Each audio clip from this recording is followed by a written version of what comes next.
श्री शिवाय नमः शुद्धम। हम सबको पता है कार्तिक मास का बहुत ही प्यारा सा महीना चल रहा है और आ गई है कार्तिक मास के पड़ने वाली आयोही अष्टमी का बहुत ही प्यारा सा दिन। बहुत ज़्यादा परेशान हो अपनी किसी भी मनोकामना के लिए, तो ये वही दिन होता है जिस दिन हमें आशीषेश्वर महादेव के नाम से ये उपाय करना होता है।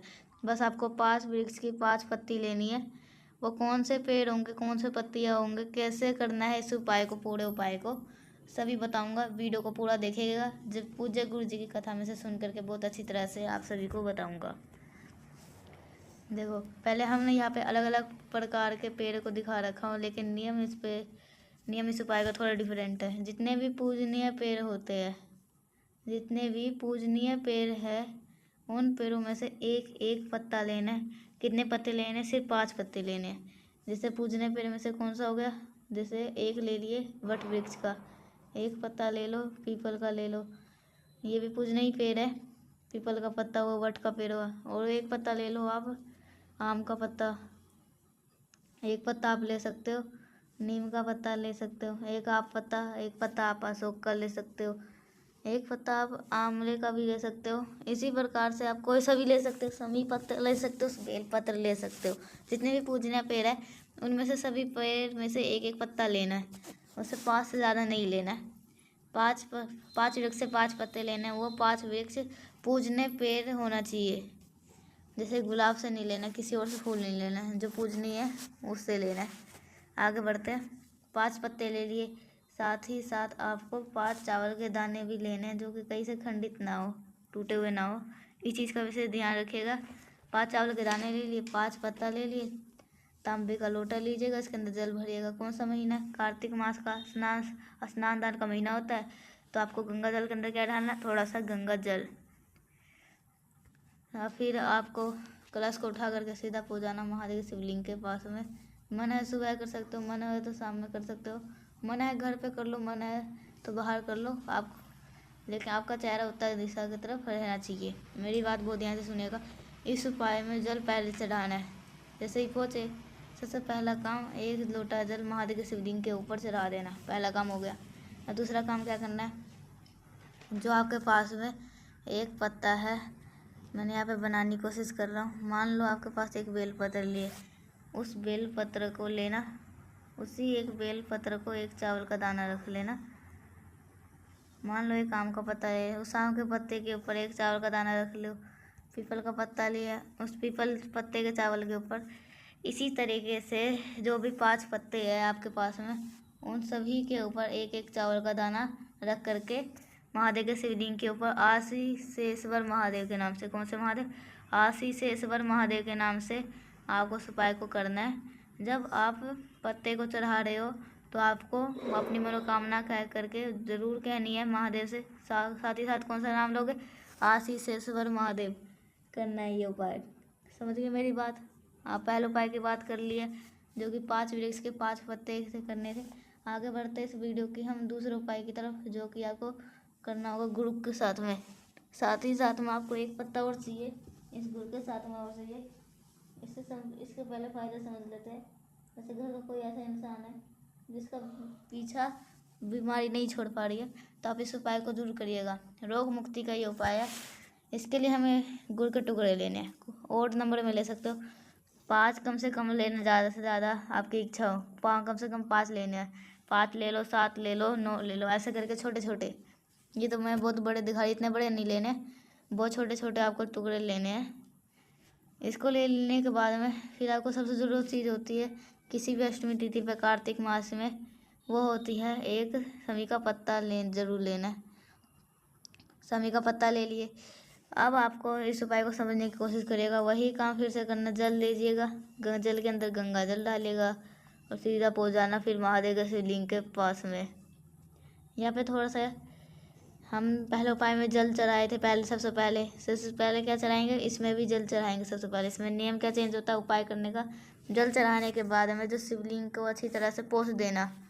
जितने भी आपने गुड़ के टुकड़े लिए, उन सभी गुड़ के टुकड़े को एक एक करके शिवलिंग पर जहाँ पर भी आपको रखना है वहाँ पे आप रख सकते हो। किसका स्मरण करोगे? ओधूतेश्वर महादेव का मतलब गुड़ के टुकड़े का नाम है।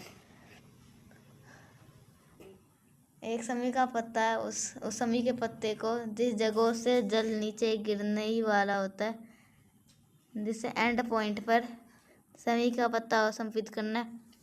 और फिर जितने भी गुड़ होंगे उन गुड़ को उठा लेना। जब गुड़ के टुकड़े को उठाओगे, शिव शंभु भोलेनाथ से माँ पार्वती का स्मरण करते हुए ये कहना है, हे शिव शंभु भोले, हे माँ, हमारे घर में इस तरीके से बीमारी रोग ख़त्म ही नहीं हो पा रहा है। आप ऐसा कुछ भी करें जिससे मेरे रोग बीमारी दूर हो। आप इन गुड़ के टुकड़े को औषधि बना दे। आप इसको ले कह करके अपने घर पे जाना। जब उस व्यक्ति को खिला दोगे ये गुड़ आधा आधा करके, तो आपको महादेव का कुंदकेश्वर नाम लेना है। जब उपाय करोगे धूतेश्वर महादेव का नाम लेना है। जब उन गुड़ को खाएंगे और किसका स्मरण करेंगे, कुंदकेश्वर महादेव करके देखिएगा ज़रूर। 2 उपाय की बात कर ली है, आगे बढ़ते हैं हम वीडियो की हम तीसरे उपाय की तरफ, जो कि आपको फिर से करना है। चावल के दाने के साथ में क्या फ़ायदे, कैसे करना है मैं बताऊंगा। जल्दी से कर लीजिए आप सभी लोग वीडियो को लाइक। जिसने अभी तक चैनल को सब्सक्राइब नहीं किया, चैनल को सब्सक्राइब जरूर कर लीजिएगा आप सभी लोग।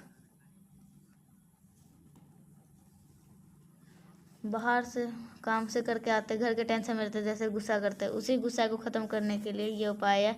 1 चुटकी चावल का दाना ले लेना। चावल का दाना कैसे खंडित ना हो, टूटा हुआ ना हो, इस चीज़ का काला तिल भी लेना है। कोई भी उपाय कर रहे हो उसके अंदर काला तिल जरूर होना चाहिए। 1 चुटकी काला तिल लेना, 1 चुटकी चावल का दाने लेने, साथ ही साथ आपको 1 बेलपत्र भी लेनी है, जो कहीं से भी कटी पिटी ना हो। बेलपत्र को लेने के बाद में एक तांबे के लोटे के अंदर जल भरेंगे।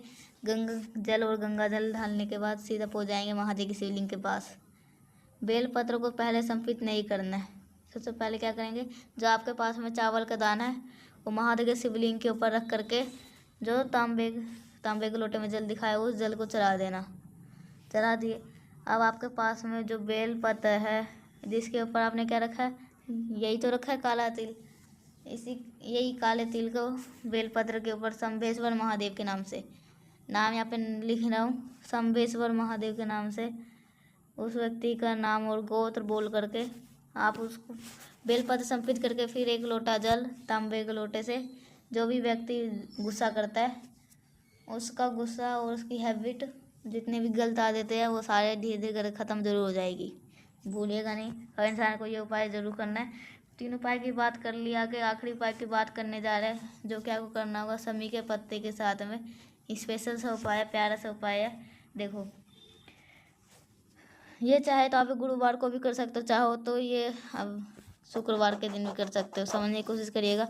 जैसे कि आप किसी भी फैमिली में कष्ट बहुत ज़्यादा है, चाहे धन का कष्ट हो, नौकरी का कष्ट हो, कोई सा भी कष्ट है, आप इस उपाय को जरूर करिएगा। इसके लिए आपको लेना होगा 3 समी के पत्ते। बहुत ज़्यादा मत लेना, सिर्फ और सिर्फ 3 समी के पत्ते लेना। साथ ही साथ आपको 1 हल्दी की गांठ लेनी है। जो पीसी हुई हल्दी वो नहीं लेना है, हल्दी की गांठ लेना। 1 हल्दी की गांठ लेना। जितने भी अपने रूम्स हैं उन सभी कमरों में ले जा करके घूम लेना। घूमने के बाद में आपको उन सभी चीज़ों को ले करके कहाँ पे लेके आना, समी के पेड़ के नीचे शाम के टाइम पे प्रदोष काल में।